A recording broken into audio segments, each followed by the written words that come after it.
প্রিয় দর্শক বন্ধু, আমি জ্যোতিষী জে আহমেদ ইউটিউবে আমার নতুন চ্যানেলে আপনাদের সবাইকে স্বাগতম জানাচ্ছি। আশা করি আপনারা সকলেই ভালো আছেন। সুপ্রিয় দর্শক বন্ধু, যেহেতু আমার চ্যানেলটি নতুন, প্রথমে অবশ্যই আমার চ্যানেলটি সাবস্ক্রাইব করবেন, তারপর পাশে থাকা বেল আইকনটি প্রেস করবেন, যাতে আমার পরবর্তী ভিডিও সকলের আগে আপনি দেখতে পারেন। লাইক, শেয়ার, কমেন্টস করবেন। সুপ্রিয় দর্শক বন্ধু, আজ একটি বিশেষ টোটকা, বিশেষ পদ্ধতি আপনাদেরকে জানাবো, যা ইউটিউবে শত শত ভিডিও আছে, কিন্তু আজকের আমার এই ভিডিওটি একটু ব্যতিক্রম। সুপ্রিয় দর্শক বন্ধু, এই যে পাখমটি দেখতে পাচ্ছেন, হয়তো অনেকেই চিনেন। আশা করি এইটি হচ্ছে সেই ময়ূরের পখম, ময়ূর পঙ্খী। আমার প্রতিষ্ঠানে বেশ কিছুটা ময়ূর পঙ্খী আছে ঝোলানো, হয়তো অনেকে চাইলে দেখতে পারবেন আমার অফিসে যদি কেউ আসেন, ঢাকা অফিস বা সিলেট অফিসে।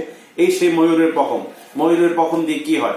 ময়ূরের পখম যদি আপনার দোকানে বা আপনার বাসায় থাকে, সংসারে স্বামী স্ত্রীর সম্পর্ক ভালো থাকবে, আপনার সন্তান আপনার কথা শুনবে, আপনার সংসারে কোনো ধরনের অশান্তি হবে না, আপনার সংসারের আয় উন্নতি বৃদ্ধি পাবে, আপনার দোকানে ব্যবসা বাণিজ্য ভালো হবে, আপনার দোকানে কাস্টমার আসবে, আপনার দোকানে কোনো ধরনের প্রতিবন্ধকতা সৃষ্টি হবে না, আপনি ঋণের জালে জর্জরিত হবেন না। এছাড়া যদি কেউ আপনার সংসারে কোনো ধরনের অশান্তি হবে না, আপনার সংসারে কেউ সহজে অসুস্থতা হবে না, বা সংসারে একটার পর একটা দৈন্যদশা বা রোগ লেগে থাকা, এই ধরনের সমস্যাগুলো হবে না। এটা বাস্তুশাস্ত্রে এই ময়ূর পাখমের খুবই একটি মূল্যবান একটি টোটকা আছে। ময়ূর পখমটি রাখতে হবে যে ঘরের পশ্চিম দিকে। আর ময়ূর পখমটি রাখার ক্ষেত্রে আপনাকে কিছু নিয়ম আছে। নিয়মটি হচ্ছে, ময়ূর পখমটি অবশ্যই আপনাকে শুদ্ধ করতে হবে। এটাকে শুদ্ধ করতে হবে। শুদ্ধ না করে কেউ ময়ূর পখম ঘরে রাখবেন না। হ্যাঁ, ময়ূর পখম রাখতে হবে ওপরের দিকে, ঘরের দরজার ওপরের দিকে। আর আপনি প্রতিটা রুমে, কারো যদি ঘরে 3টা রুম থাকে, সেক্ষেত্রে আপনাকে রাখতে হবে প্রতিটা রুমে 3টে করে, মানে 3টে রুমে 9টি।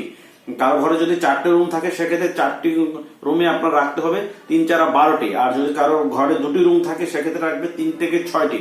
আর যদি কেউ দোকানে রাখেন, দোকানে রাখতে গেলে আপনাকে 5টি করে রাখতে হবে। দোকানে রাখতে গেলে 5টি রাখতে হবে। দোকানের কিছু নিয়ম আছে। যদি আপনার ওষুধের দোকান হয় থাকে, সেক্ষেত্রে আপনাকে রাখতে হবে 5টের অধিক। এছাড়া যদি হার্ডওয়্যারের বা ইলেকট্রনিক্স জাতীয় বা লোহা বা এ ধরনের কোনো ব্যবসার প্রতিষ্ঠান থাকে, সেক্ষেত্রে আপনাকে রাখতে হবে 10টি। আর খাদ্য পণ্য বা পোশাকের পণ্যের যদি কোনো দোকান থাকে, এক্ষেত্রে আপনাকে 5টি রাখলে যথেষ্ট। আর ঘরে রাখতে হবে 3টি করে। সুপ্রিয় দর্শক বন্ধু, এই ময়ূরের পখম রাখার ক্ষেত্রে আপনাকে মনে রাখতে হবে যে কোনো সোমবার বা বৃহস্পতিবারে ময়ূরের পখম রাখা শুরু করতে হবে। সোমবার এবং বৃহস্পতিবার। এবং অবশ্যই শুদ্ধ করে নিতে হবে। কেউ যদি চাইলে আমার সাথে যোগাযোগ করে শুদ্ধ করিয়ে নিতে পারেন। ময়ূরের পখম আপনারা যদি কেউ নিয়ে আসেন, আমি শুদ্ধ করে দেবো। এছাড়া আমার কাছ থেকে যদি ময়ূরের পখম নিতে চান, শুদ্ধ করে নিতে চান। এছাড়া আরেকটি কথা, গুরুত্বপূর্ণ কথাটি, সর্বশেষ গুরুত্বপূর্ণ যে কথাটি হচ্ছে, সেটি হচ্ছে ময়ূরের পখম অবশ্যই ময়ূরী হতে হবে। মানে স্ত্রী ময়ূরের পখম ঘরে রাখতে হবে, স্ত্রী ময়ূরের পখম। আর দোকানে রাখতে হবে পুরুষ ময়ূরের পখম। এক্ষেত্রে আপনি কিভাবে চিনবেন স্ত্রী ময়ূরের পখম বা পুরুষ ময়ূরের পখম? স্ত্রী ময়ূরের পখমের এই যে মাথাটি আছে, এই মাথাটি থাকবে স্বর্ণ কালার থাকবে, উজ্জ্বল থাকবে। আর পুরুষ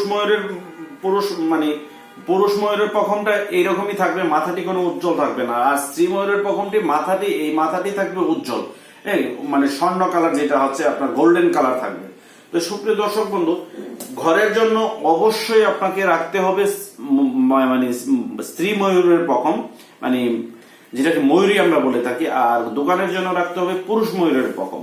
এই বিষয়টি হচ্ছে অত্যন্ত গুরুত্বপূর্ণ। এই বিষয়টি যদি কোনো ব্যতিক্রম হয়, তাহলে আপনার কিন্তু বাস্তুশাস্ত্র অ্যাপ্লাই করলে, টিপস অ্যাপ্লাই করে কোনো কাজ হবে না।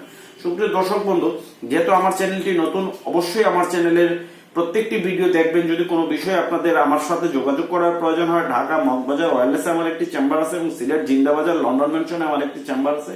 যে কেউ চাইলে সরাসরি আমার চেম্বারে আসতে পারেন। এছাড়া ডিসক্রিপশন বক্সে আমার ফোন নাম্বার দেওয়া থাকবে। ফোন নাম্বারে ফোন করে যোগাযোগ করে বা যে কোনো পরামর্শ নিতে চান। আর ময়ূরের পখম আপনার ঘরে বা দোকানে রাখার ক্ষেত্রে যেটা প্রথমে আপনাকে করতে হবে, সেটা অবশ্যই আগে ধুয়ে নেবেন। ধুয়ে তার মধ্যে শুদ্ধি করিয়ে নেবেন। যে কোনো জ্যোতিষী বা আপনার তান্ত্রিক অথবা আপনার মন্দিরে যিনি পূজারী আছেন, তার মাধ্যমে আপনাকে এটা করে নিতে হবে। অবশ্যই এটা শুদ্ধ করে নিতে হবে। শুদ্ধ করিয়ে নিলে যেটা হবে গিয়া, আপনার এটা কাজ করবে দ্রুত। আর কাজগুলো, নিয়মগুলো অতিপূর্বে তো আমি বলেছি। স্বামী স্ত্রীর সংসারের সম্পর্ক ভালো থাকবে, আপনার সন্তান আপনার কথা শুনবে, সংসারের অশান্তি দূর হবে, সংসারের আয় উন্নতি বৃদ্ধি পাবে, সংসারের মনোমালিন্যতা দূর হবে, সংসারের অসুস্থতা দূর হবে, দোকানে বেচাকিনি বৃদ্ধি পাবে, দোকানের কাস্টমার আসবে, দোকানের আপনার পণ্যটি প্রতিদিনই বিক্রি হবে, আপনি ঋণের জালে জর্জরিত হবেন না। সুপ্রিয় দর্শক বন্ধু, যেহেতু আমার চ্যানেলটি নতুন, আমি আবারও বলছি অবশ্যই আমার চ্যানেলটি সাবস্ক্রাইব করবেন, পাশে থাকা বেল আইকনটি প্রেস করবেন, লাইক শেয়ার কমেন্টস করবেন। আপনারা সকলেই ভালো থাকেন, মহান সৃষ্টিকর্তা আপনাদেরকে ভালো রাখেন।